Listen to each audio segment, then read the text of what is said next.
नमस्कार दोस्तों, स्वागत है एक बार फिर से आपका हमारे चैनल में। आज मैं आप लोगों को बताऊंगा कि सरलीकरण सिंप्लीफिकेशन के जितने भी रूल्स होते हैं वो सभी मैं आज आप लोगों को बता दूंगा। अगर आपने इससे पहले सिंप्लीफिकेशन नहीं जानते थे तो आज से आपको आ जाएगा।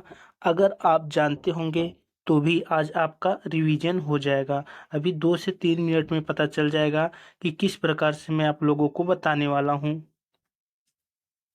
ये सभी पार्ट जो है, जो मैं आप लोगों को यहाँ पर स्क्रॉल कर रहा हूँ, वो सभी चीज़ें मैं आप लोगों को आज इस वीडियो में कवर कर दूंगा। ज़्यादा बड़ा वीडियो नहीं होगा। तो चलिए दोस्तों शुरू करते हैं। बोर्ड मास पहले तो देख लीजिए, बोर्ड मास कहते किसको हैं? तो जटिल अंक गणितीय व्यंजक का सरल रूप में रूपांतरण जो होता है वही बोर्ड मास या सरलीकरण कहलाता है। जो भी माइनस प्लस दे दिया जाता है, बहुत सारे ब्रैकेट दे दिए जाते हैं, उनको हम एक सिंपल फॉर्म में जो लेकर आते हैं माइनस प्लस करके, वही हमारा क्या होता है, बोर्ड मास होता है। बोर्ड मास में बहुत सारी चीज़ें होती हैं, जैसे सबसे पहले V B O D M A S, इसको देख लेते हैं ये होता क्या है। वी का मतलब होता है क्या दोस्तों? बार कोष्टक। भी का मतलब होता है रेखा कोष्टक या बार कोष्टक। इसको भी से हम लोग डिनोट करते हैं। जब भी आप बोर्ड मास सॉल्व करोगे तो पहले आपको दिखा देते हैं बोर्ड मास का सवाल होता कैसा है। तो देखिए यही बोर्ड मास का सवाल है, यही बोर्ड मास का सवाल है, ठीक है, यही। अब देखिए सबसे पहले इसमें क्या सॉल्व किया जाता है। पहले तो बार कोष्टक। बार कोष्टक मतलब ये वाला पार्ट सबसे पहले सॉल्व किया जाता है। कुछ नहीं करना होता है इसमें, बस ये वाला जो पार्ट है इस वाला, इसको सॉल्व कर लो। 5 में से 4 गया 1, 1 आ गया तो 7 माइनस वैसे ही रहेगा 1, 7 में से 1 गया 6, ठीक है। वैसे ही करना है, 7 माइनस 1 अपन 7 माइनस 1 बराबर 6। तो सबसे पहले आप लोग क्या करोगे, बार कोष्टक। फिर सेकंड नंबर पे क्या आता है? सेकंड नंबर पे आता है ब्रैकेट। अब ब्रैकेट 3 प्रकार के होते हैं, कौन कौन से? जो छोटा कोष्टक होता है उसको हम लोग ऐसे डिनोट करते हैं, जो मध्यम कोष्टक होता है उसको हम लोग ऐसे, फिर जो बड़ा कोष्टक होता है उसको हम लोग ऐसे डिनोट करते हैं, ठीक है। तो ये कोष्टक होता है। पहले तो हम क्या करेंगे, बार कोष्टक। दूसरा ब्रैकेट सॉल्व करेंगे। तीसरा ब्रैकेट में वो भी कौन सा, सबसे पहले बड़ा ब्रैकेट, फिर मझला, फिर छोटा ब्रैकेट सॉल्व करेंगे, ठीक है। फिर मापांक कभी कभी दे दिया जाता है जिसे मॉड्यूल्स बोलते हैं। जैसे कभी आपको दे दिया जाता है इस प्रकार से -5, तो इसको आप लोगों को, ये कुछ नहीं होता है, ये जो भी होता है वो प्लस में आ जाता है 5, डायरेक्ट केवल आप 5 इसको लिख सकते हो, ठीक है। फिर ऑफ होता है, ऑफ ब्रैकेट के बाद ऑफ सॉल्व करते हैं जिसका मतलब होता है का। जहाँ पर भी ऑफ आता है उसको सॉल्व करते हैं। फिर उसके बाद डिवीजन करते हैं, फिर मल्टीप्लिकेशन, फिर एडिशन, फिर लास्ट में सब्सट्रैक्शन करते हैं। या दोनों इसको आप एक साथ कर सकते हो, कोई दिक्कत नहीं है। चलिए अब हम लोग देख लेते हैं। ये तो पता चल गया आप लोगों को कैसे सॉल्व करना है, ठीक है। सबसे पहले आप लोगों को बार, फिर ब्रैकेट, फिर ओ वाला पार्ट जो है जिसे ऑफ बोलते हैं, फिर डिवीजन, फिर मल्टीप्लिकेशन, फिर एडिशन, फिर सब्सट्रैक्शन सॉल्व करना होता है। अब जैसे यहाँ पर एक सवाल दिया है, अब इसको आपको सॉल्व करना है, तो आप लोग क्या काम करोगे, सबसे पहले आप लोगों को बार मतलब ये वाला कोष्टक सॉल्व करोगे, ये वाला। तो 2 और 1 कितना हो जाएगा दोस्तों? 2 और 1 की बात करें तो 2 और 1 कितना हो जाएगा? 3। तो यहाँ पर 3 आ गया, और ये वाला तो अब हट गया। अब इसको जब आपने सॉल्व किया 3 आया तो ये वाला पार्ट हटा, ठीक है। तो जब ये वाला पार्ट हट गया तो हमारा कितना हो गया, ये पूरा पार्ट हो गया 3, और ये हो जाएगा 13, 13 इंटू 3, 13 3 39 हो गया। अब ये वाला पार्ट हट जाएगा, 39, 15 माइनस 39 कितना हो जाएगा? -24, -24 हो गया। तो ये हम लोग यहाँ पर करेंगे, -24 लिखेंगे। तो आगे पहले ही माइनस है तो माइनस माइनस प्लस हो जाएगा, तो ये हो जाएगा क्या? 24। और सब वैसे उतार लेंगे, 25 और 35 सबको ऐड करेंगे तो हमारा क्या हो जाएगा? 84 आंसर आ जाएगा। आप लोग अपने मन से करिए, आप लोगों का आसानी से आ जाएगा, ठीक है, जो फार्मूला बताए हैं। अब देखिए, इस सरलीकरण को करने से केवल सरलीकरण में हमारा बोर्ड मार्क्स नहीं आता, और बहुत सारे क्वेश्चंस आते हैं, उसको देख लेते हैं। जैसे यहाँ पर क्या लिखें कि x आ जाए, तो आप लोग जानते हो अगर 4 है तो इसको 2 लिखना है, 4 है तो 2 लिखना है। तो आप लोगों को वैसे ही अगर एक्स स्क्वायर होगा तो ऐसे लिखोगे तभी x आएगा, ठीक है। एक्स स्क्वायर अगर रहेगा तो उसका रूट लोगे तो x आ जाएगा, तो यहाँ पर क्या हो जाएगा, एक्स स्क्वायर होगा, ठीक है। जैसे कि ये रूट होता है जो दोस्तों, उसको हाफ कर देता है, मतलब आधा कर देता है।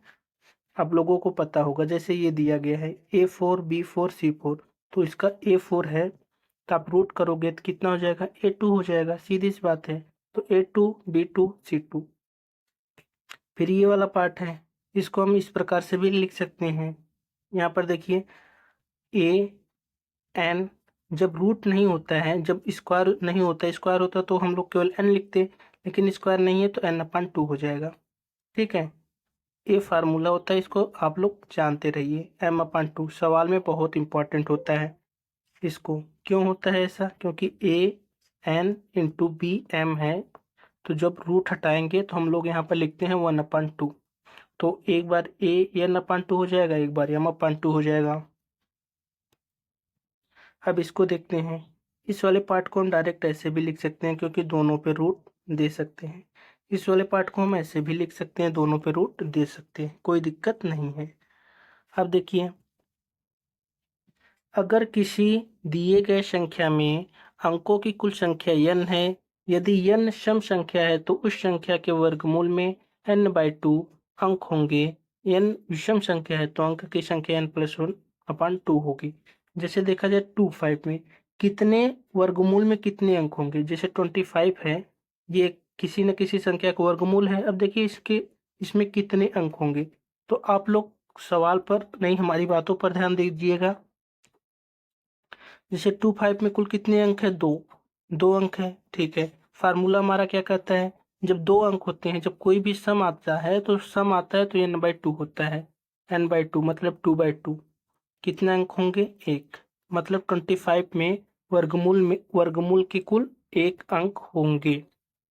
जैसे 225 की बात करें तो 225 के वर्गमूल में कितने अंक होंगे, तो देखते हैं इसको कैसे करेंगे।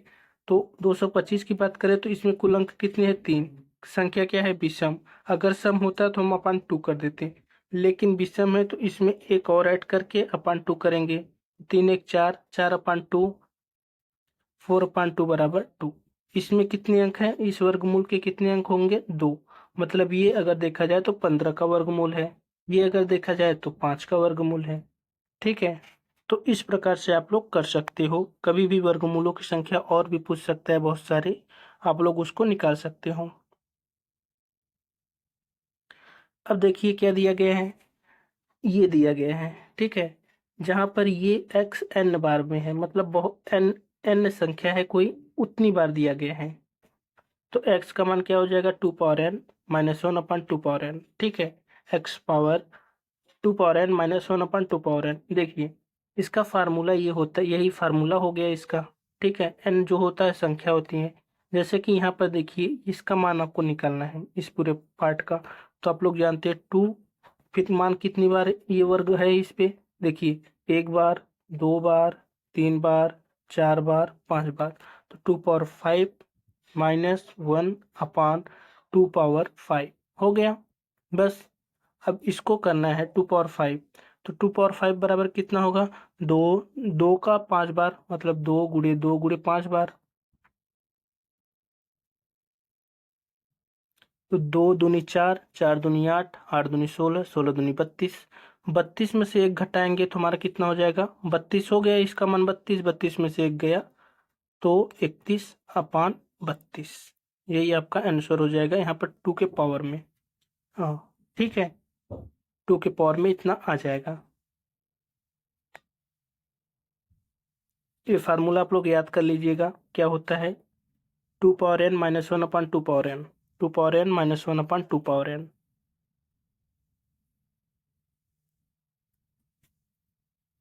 अगर देखिए कोई भी संख्या अनगिनत बार हो, इसका साइन बताता है कि कोई भी संख्या अनंत बार हो तो उसका मान वही होता है। जैसे 7 जो है अनंत बार है तो इसका मान 7 ही होगा, ठीक है। इसी प्रकार अगर हम 8 लिखें तो इसको अनंत बार लिखें तो इसका मान कितना होगा, 8 ही होगा। ठीक है, आंसर में कोई संख्या जितनी गुना हो, कितनी बार हो, उसका मान उतना ही होगा। लेकिन अभी तक तो बीच में प्लस नहीं आ रहा था। देखिए यहाँ पर जो है इसके बीच में प्लस नहीं आ रहा है, लेकिन इसके बीच में जो कभी कभी इसके बीच में प्लस दे दिया जाए तो क्या होगा। तो दोस्तों हम लोग क्या करेंगे, उसके गुणांकों के बीच का अंतर 1 देखेंगे। देखिए आप लोगों को सवाल अभी मैं समझा दे रहा हूँ। जैसे यही 12 ले लेते हैं, 12। देखिए यहाँ पर बीच में प्लस है और ये अनगिनत बार है। तो अगर मल्टीप्लाई होता है, यहाँ पर बीच में मल्टीप्लाई होता तो हम डायरेक्ट लिख देते 12 आंसर होगा। ठीक है, लेकिन बीच में क्या है, प्लस है। तो जब बीच में प्लस है तो आप लोग क्या करोगे, इसका गुणनखंड ऐसा गुणनखंड देखोगे जिसका अंतर जो है वह 1 के मल्टीपल में आता हो। जैसे 3 अगर गुणे 4 देखें तो 4 में से 3 का 1 मल्टीपल भी आ रहा है इसका। तो आप लोग क्या काम करोगे, 3 गुणे 4 बराबर क्या होता है दोस्तों, 12 होता है। ठीक है, तो आप लोग ये काम करोगे, अगर बीच में प्लस है, बीच में प्लस है तो बड़ा वाला आंसर लोगे। ठीक है, मतलब आंसर 4 डायरेक्ट आप कर सकते हो कि इसका आंसर 4 होगा। इसी प्रकार से आप लोग ऐसे भी कर सकते हो, जैसे 56 अगर हम ले रहे हैं, 56 अगर ले रहे हैं ऐसे। ठीक है, तो इसका ये अनंत बार है तो इसका मान कितना होगा, 7 गुणे 8, 7 अट्ठे 56। तो प्लस वाला लेंगे क्योंकि बड़ा है, तो 8 हमारा क्या हो जाएगा, इसका आंसर हो जाएगा।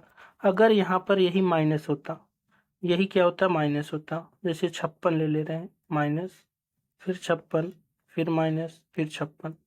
ठीक है, बीच में माइनस है, बीच में माइनस होता तो क्या होता, जो हम बड़ा वाला चिन्ह ले रहे थे, साइन ले रहे थे, वही छोटा लेते हैं। क्योंकि इसका अगर मल्टीप्लाई देखें तो 7 इंटू 8 बन रहा है।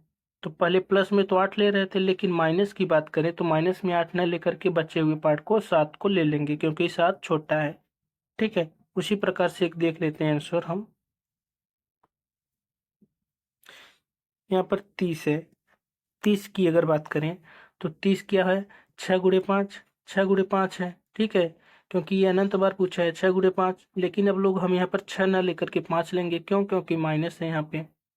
अब ऐसा सवाल अब आप लोग जा करके कर सकते हो, कोई दिक्कत नहीं है। लास्ट सवाल देख लेते हैं। लास्ट सवाल क्या कहता है, कभी कभी आप लोगों को दे दिया जाता है परमेयीकरण करने के लिए। ठीक है, परमेयीकरण जिसे रेशनलाइजेशन बोलते हैं इंग्लिश में, उसको करने के लिए दे दिया जाता है। जैसे इसको दे दिया जाएगा तो क्या काम करोगे, अब यहाँ पर क्या करोगे, इसके विपरीत में इसका जो अपोजिट का साइन है उससे मल्टीप्लाई कर दोगे।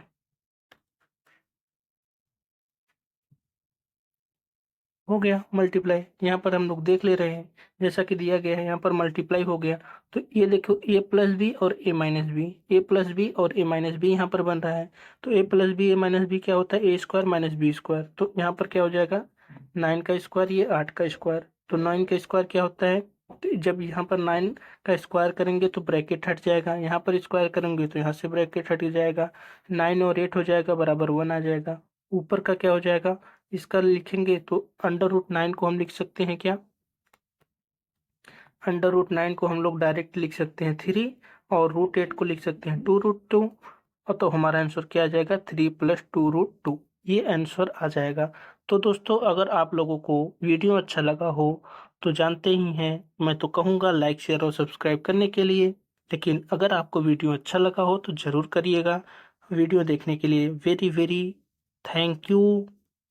अब अगला पार्ट हम लोग कल जो है कुछ घनमूल के बारे में बात करेंगे। ठीक है, तब तक के लिए बाय बाय, टेक केयर।